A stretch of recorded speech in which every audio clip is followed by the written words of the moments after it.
휴대폰에 여성의 다리가 촬영된 영상이 나왔어요. 어떤 아저씨가 휴대폰을 한쪽에 손에 들고 팔을 늘어뜨리고 있었는데 그 반대편에 휴대전화 화면에는 촬영이 돌아가고 있는 걸로 보였다. 그래서 내가 신고를 했다. 이때 저희 의뢰인은 매우 억울해 하셨는데,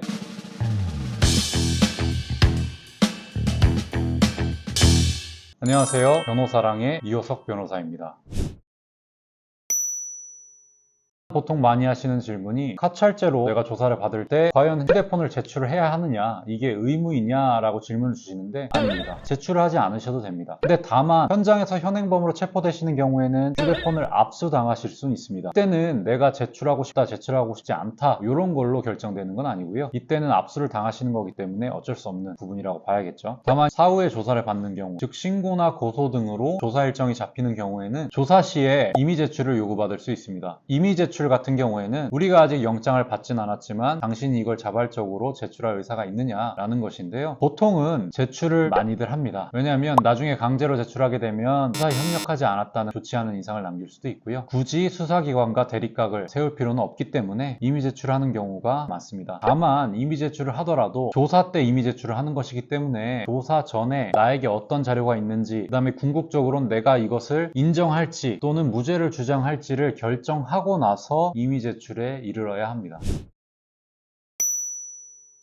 카찰제 조사 시 여죄가 발견되면 어떻게 하느냐, 특히 디지털 포렌식 할 때 내 핸드폰에서 다른 범죄의 단서가 나오면 어떡하냐 라는 질문들도 많이 하시는데요. 보통 카찰제로 휴대폰을 디지털 포렌식 하는 경우에 같은 종류, 즉 다른 카찰제가 발견되는 경우가 많습니다. 디지털 포렌식은 휴대폰에 있는 정보를 복원하고 그것이 이 사건과 관련이 있는지를 탐색한 후에 증거로 활용하도록 복제하는 과정인데요. 이때 변호인이 참여하게 되면 여러 가지 정보들 중에 과연 어떤 정보가 영장 압수 범위에 포함이 되는지, 연관이 되지 않았다면 더 이상 정보를 열람할 수 없게 하는 조치를 취해야 합니다. 즉 영장에 기재된 데이터 범위 내에서만 열람하도록 변호인의 조력을 받는 것이 필수적입니다. 카찰제에 여죄가 발견되었다라고 하면 우선은 그 사진에 또는 영상물에 피해자가 특정되는지를 확인하시는 게 우선입니다. 카찰제 같은 경우에는 이 사진이 그 사람이 누군지 특정이 되지 않는다면 그 사람의 의사에 반한다는 것을 증명하기가 어렵기 때문에 핸드폰을 디지털 포렌식한 후에 다른 여죄로 보일 수 있는 사진들이 나왔을 때 우선 제일 먼저 확인하셔야 하는 건 그 사람이 누구인가, 이 사람을 특정할 수 있는가부터 확인하시는 게 가장 좋습니다. 그리고 이 모든 이 과정을 거쳤음에도 여죄가 드러나서 수사가 진행된다라고 하면 일반적인 카찰제처럼 방어를 시작하셔야 하는데요. 만약에 디지털 포렌식 하는 과정에 영장 범위 외에 단서들이 발견된다면 그때는 수사기관은 수사를 멈추고 더 이상 자료를 열람하지 않은 상태에서 영장을 별도로 청구하게 됩니다.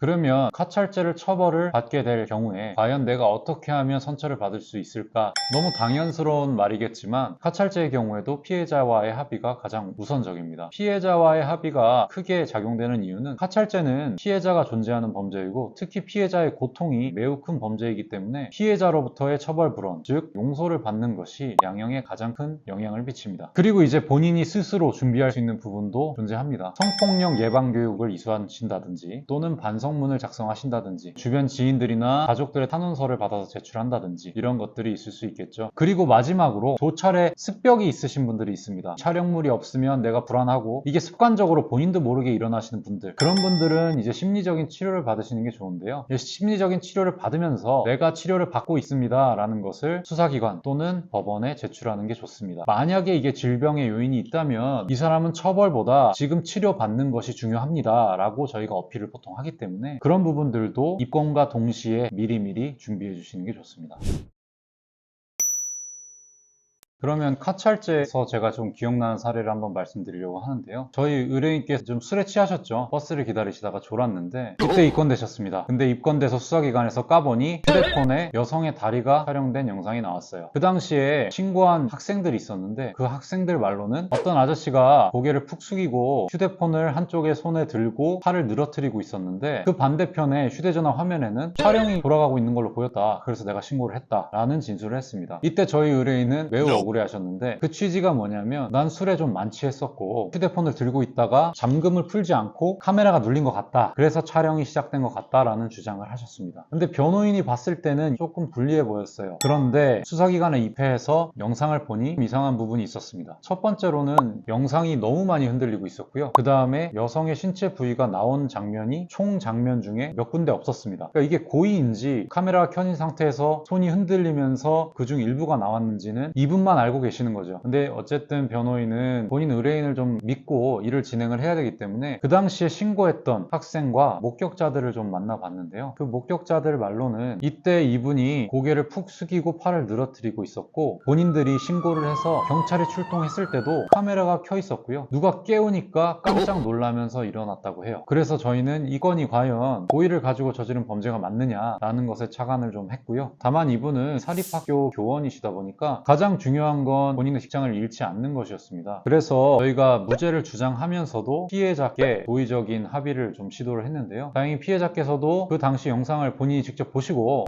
이거는 내가 보기에도 고의는 아닌 것 같다. 근데 조금 기분은 좋지 않다 라면서 합의금을 받으시고 용서를 해주셨습니다. 그래서 결국 기소유예로 종결이 되셨고요. 의뢰인은 굉장히 본인이 만족을 하셨고 직장 생활에는 큰 문제가 없으신 상태인데 이 건이 제가 생각나는 이유는 사실 유리한 부분도 있었지만 불리한 부분도 공존했던 부분이기 때문에 어떠한 선택지를 택할 때 의뢰인이 결과적으로 가장 안전할 가능성이 높을까를 고민을 치열하게 했던 사건이었습니다. 오늘은 이렇게 카찰제에 대해서 좀 설명을 드렸는데요. 다음에는 또 다른 주제를 가지고 설명을 드리도록 하겠습니다. 여기까지 변호사랑의 이호석 변호사였습니다.